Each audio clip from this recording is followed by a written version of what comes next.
Tuhan bersamamu dan bersama rohmu. Inilah Injil suci menurut Markus. Dimuliakanlah Tuhan. Pada suatu hari, Yesus mengajar di tepi danau Galilea. Maka datanglah orang yang sangat besar jumlahnya mengerumuni dia, sehingga ia terpaksa naik ke sebuah perahu yang sedang berlabuh, lalu duduk di situ, sedangkan semua orang banyak itu ada di darat di tepi danau itu. Dan Yesus mengajarkan banyak hal kepada mereka dalam bentuk perumpamaan. Dalam ajarannya itu Yesus berkata kepada mereka, "Dengarlah, adalah seorang penabur keluar untuk menabur. Pada waktu ia menabur, sebagian benih itu jatuh di pinggir jalan. Lalu datanglah burung dan memakannya sampai habis. Sebagian jatuh di tanah yang berbatu-batu, yang tidak banyak tanahnya. Lalu benih itu pun segera tumbuh karena tanahnya tipis. Tetapi sesudah matahari terbit, layulah ia dan menjadi kering karena tidak berakar. Sebagian lagi jatuh di tengah semak duri. Lalu makin besarlah semak itu dan menghimpitnya sampai mati, sehingga benih itu tidak berbuah.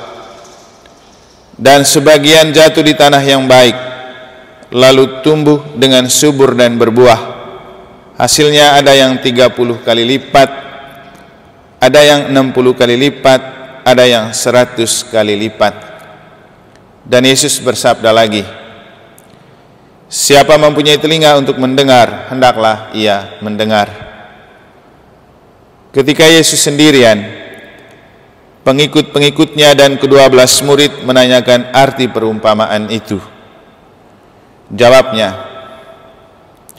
"Kepadamu telah diberikan rahasia kerajaan Allah, tetapi kepada orang-orang luar segala sesuatu disampaikan dalam perumpamaan, supaya sekalipun melihat, mereka tidak menangkap, sekalipun mendengar, mereka tidak mengerti, biar mereka jangan berbalik dan mendapat ampun." Lalu Yesus berkata kepada mereka, "Tidakkah kamu mengerti perumpamaan itu? Kalau demikian, bagaimana kamu dapat memahami semua perumpamaan yang lain? Penabur itu menaburkan sabda. Orang-orang yang di pinggir jalan, tempat sabda itu ditaburkan, ialah mereka yang mendengar sabda. Lalu datanglah iblis dan mengambil sabda yang baru ditaburkan di dalam mereka. Demikian juga yang ditaburkan di tanah yang berbatu-batu, ialah orang-orang yang mendengar sabda itu dan segera menerimanya dengan gembira. Tetapi sabda itu tidak berakar dan tahan sebentar saja.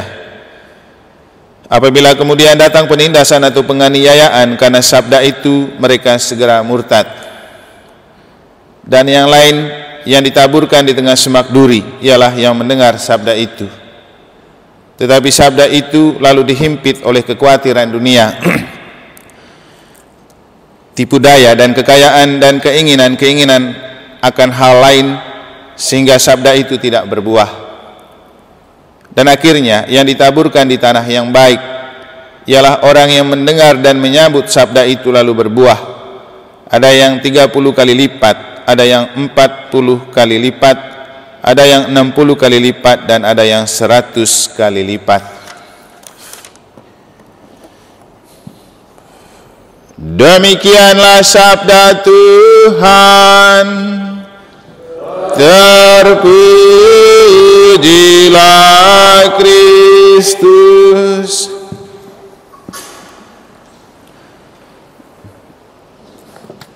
Para suster, Bapak Ibu, saudara-saudari, adik-adik dan anak-anak sekalian yang saya kasih dalam Tuhan, seperti yang saya sampaikan di bagian pengantar, hal yang dapat kita maknai dari bacaan Injil yang begini panjang itu pada kenapa ketika orang banyak datang, Yesus malah menghindar lalu bersabda dari atas perahu. Kenapa tidak langsung di darat? Kira-kira kenapa, suster?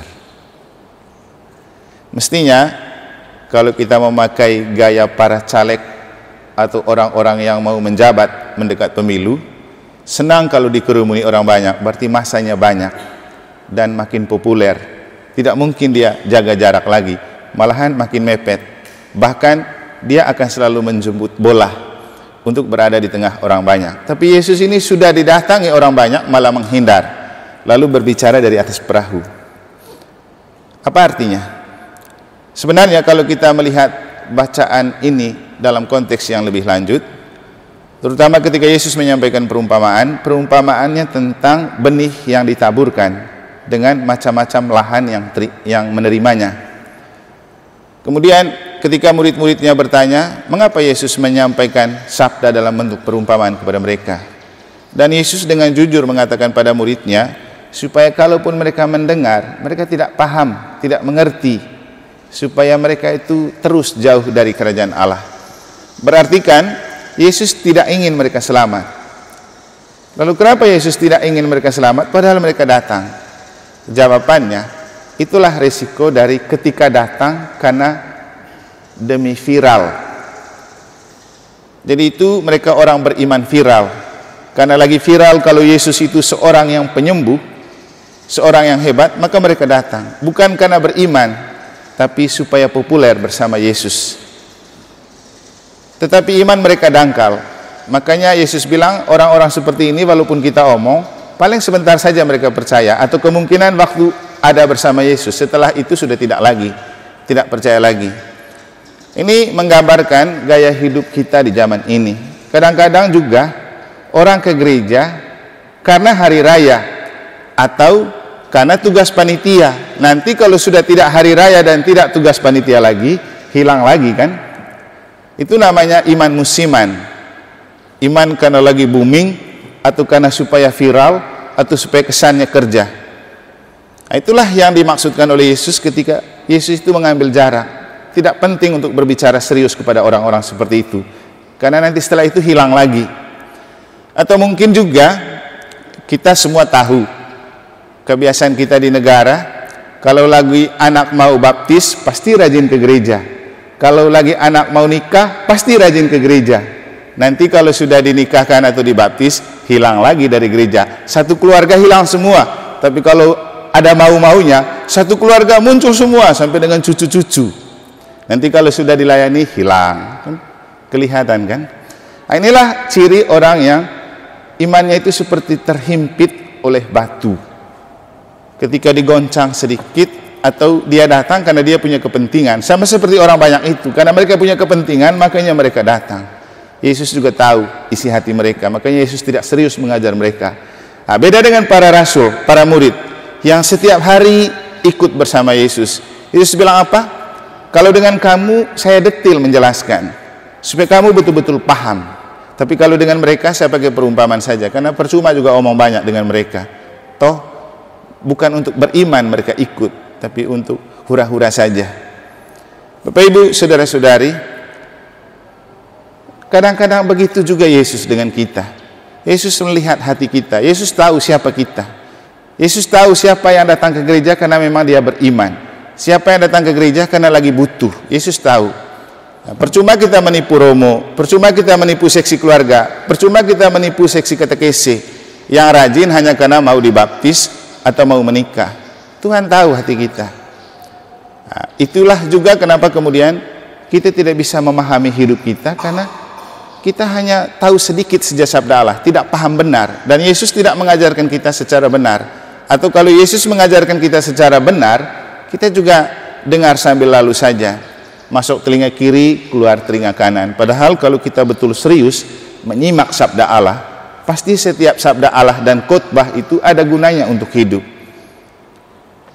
Kalau saya menghitung 8 tahun lebih saya ada di sini, sudah banyak khotbah-khotbah yang menurut saya berguna untuk hidup kita. Tapi seberapa banyak mempengaruhi umat? Seberapa jauh mempengaruhi umat? Belum tentu juga. Yang dikhotbahkan hari Minggu saja sudah lupa hari ini. Yang dikhotbah kemarin dia sudah lupa hari ini. Kenapa? Ya, memang bukan dari hati kita rindu untuk menyimak, mencerna, dan menjadikan sabda Allah itu sebagai pedoman dan pelita.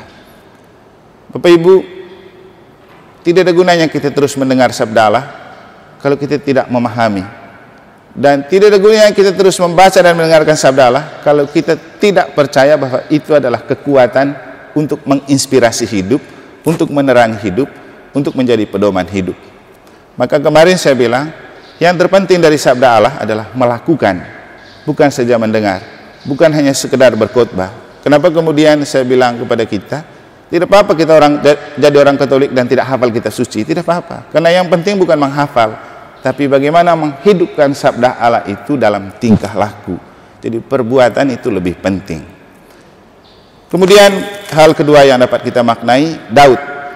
Daud itu ketika merasa hidupnya sudah mapan, sudah sukses, dia ingin membangun rumah Allah. Tapi kan dalam jawaban Tuhan melalui Nabi Nathan, ia tidak suka dikondisikan dalam sebuah rumah. Mungkin seperti itu juga hidup kita. Ketika kita sudah mapan, sudah sukses, kita mengkondisikan Tuhan. Maunya ikut maunya kita. Sehingga ada orang yang merasa bahwa tidak perlu ke gereja karena dia sudah mapan di rumahnya. Dia sudah rasa lebih terjamin di rumahnya, ngapain ke gereja? Tapi apakah Tuhan ikut maunya kita? Tidak. Seringkali kita merasa bahwa seolah-olah Tuhan itu kita yang atur. Sehingga seluruh pelayanan di dalam gereja, seluruh liturgi dan proses di dalam gereja, maunya ikut maunya kita. Harus begini, harus begitu. Setiap kali ada hari raya dan perayaan, untung ada orang yang selalu tanya, Romo kalau begini bagaimana? Itu baru cocok. Tapi ada orang yang buat dulu tanpa tanya. Jadi mau sesuka hati, mau ikut selera. Bapak Ibu, selera kita belum tentu benar. Selera kita belum tentu Tuhan mau. Persis seperti Daud. Seleranya Daud tinggi, tapi Tuhan tidak suka untuk dikondisikan. Mungkin juga kita bisa memaknai seperti ini. Kita berpikir gereja yang elit itu membuat Tuhan senang. Bukan. Percuma punya gereja elit dengan biaya mahal kalau umatnya tidak tekun beriman, tidak tekun berdoa, tidak tekun ke gereja. Sehingga yang terjadi gereja itu seperti pajangan pariwisata saja. Bangga karena punya gereja elit, tapi tidak pernah ikut misa, tidak pernah berdoa. Padahal yang paling penting dari gereja itu adalah bangunan iman, bukan bangunan fisik. Saya lebih suka punya gereja yang sederhana tapi umatnya rajin ikut misa, daripada punya gereja elit tapi umatnya tidak betah untuk ikut misa atau tidak rajin ikut misa. Untuk apa? Tapi kadang-kadang orang berpikir kalau gerejanya bagus dan elit, sudah sukses dia menjadi anggota gereja.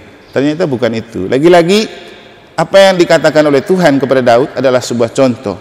Kadang-kadang kita ingin Tuhan itu dikondisikan dalam sebuah kondisi yang elit, tapi Tuhan tidak butuh itu.